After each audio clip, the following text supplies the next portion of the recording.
পুজোর সন্তদের কৌশল শুরু হয়ে গেছে। 3.5 কেজি ওজনের দায়ের উপর লিটন সাধু ঘুরছেন। সন্তদের সাধনার ফসল এটা। অন্যথায় এই ধরনের ধারালো যন্ত্রের উপর আপনি আমি সাধারণ মানুষ কোনোভাবে ধরলেও কিন্তু সেটা কেটে যাবে। দেখুন, কোনো ধরনের রক্ত পর্যন্ত আসবে না ভগবানের কৃপায়।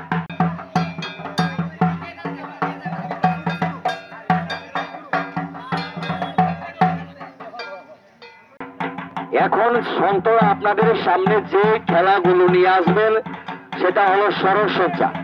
এসব আপনার হাজারের উপর পেরেকের উপর একজন সন্ত শুয়ে থাকবেন, দেখবেন কারোর গায়ে কোনো ধরনের রক্ত পর্যন্ত আসবে না। হাজারের উপর পেরেকের মধ্যে শুয়ে থাকবেন একজন ভগবানের নামে, বিন্দু মাত্র রক্ত আসবে না। এবং এটার মধ্যে বসেই সবার কল্যাণ কামনা করবেন সন্তরা। জল পড়া না দেওয়া হবে, সেই লোকটা উঠতে পারবে না। সেটা দেখুন শুরু হয়ে গেছে। মায়েরা হলুদড়ি করবেন, মায়েরা হলুদড়ি করেন। দেখুন, একজন সন্ত মাঠে পড়ে গেছে তীর মারার পর। ওনাকে জল পড়া দিলেই সুস্থ হবে, অন্যথা হবে না। সেটা লক্ষ্য করুন। পড়াশোনার পাশাপাশি ধর্মীয় শিক্ষার দরকার আছে। দেখুন, সন্তরা দৌড়ে জল পড়া দিচ্ছে, তারপর কিন্তু উঠছেন। আপনারও যদি মনে বাসনা থাকে,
দেবাদিদেব মহাদেবের পূজা অর্চনা করেন।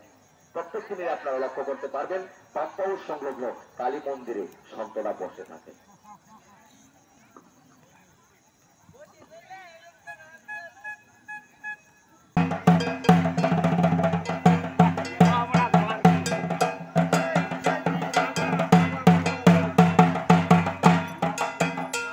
পঞ্চম মিউজিক্যাল ব্যান্ড তথা রাজ্যের স্বনামধন্য অর্কেস্ট্রা গ্রুপ, এনারা বাউল সঙ্গীত করার চেষ্টা করেছেন গতকাল। আজ অর্কেস্ট্রার আয়োজন আপনাদের সঙ্গীতের মাধ্যমে আনন্দ দেওয়ার চেষ্টা করেন বরাবর। মেলা কমিটি আজও দেবেন। এই পুজো শেষে আপনারা গতকাল যেভাবে সহযোগিতার হাত বাড়িয়ে দিয়েছিলেন,